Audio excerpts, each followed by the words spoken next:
জেলার উন্নয়নে মালদা জেলা প্রশাসনিক ভবনে জেলার 15টি ব্লকের বিডিও এবং পঞ্চায়েত সমিতি সভাপতিদের নিয়ে বৈঠক করলেন জেলা শাসক।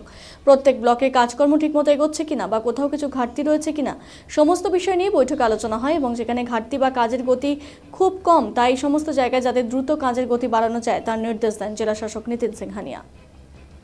কর্মদক্ষের বিডিও সাহেবের নয় এমন কথাটা কিন্তু আমরা একবারও বলছি না।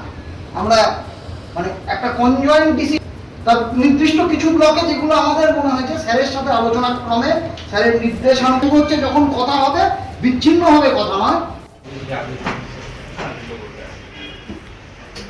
বলছি আজকে স্যার কী নিয়ে মিটিং এবং কী কী বিষয় নিয়ে আলোচনা হবে? আজকে আমাদের ডেভেলপমেন্ট রিভিউ মিটিং, যেখানে বিভিন্ন ব্লকসের বিডিওজ এবং সভাপতিদেরকে ডাকা হয়েছে এবং যেগুলো এক্সপেন্ডিচার হয় সেটা টাইমলি হচ্ছে কিনা, কোয়ালিটি অ্যাসেটস প্রিপেয়ার হচ্ছে কিনা, তার সঙ্গে আরও অন্যান্য যে আমাদের স্কিমস আছে রাজ্য সরকারের সবগুলো রিভিউ হয়েছে আজকে এবং যেখানে এখানে ঘাটতি আছে তাদেরকে বলা হয়েছে। আমরা আশা রাখছি খুব শীঘ্রই তারা সেগুলো রেকটিফাই করবে। বলছি আজকে স্যার কী নিয়ে মিটিং এবং কী কী বিষয় নিয়ে আলোচনা হবে? সভাপতি পুত্র কর্মদক্ষের বিডিও সাহেবের নয় এমন কথাটা কিন্তু আমরা একবারও বলছি না।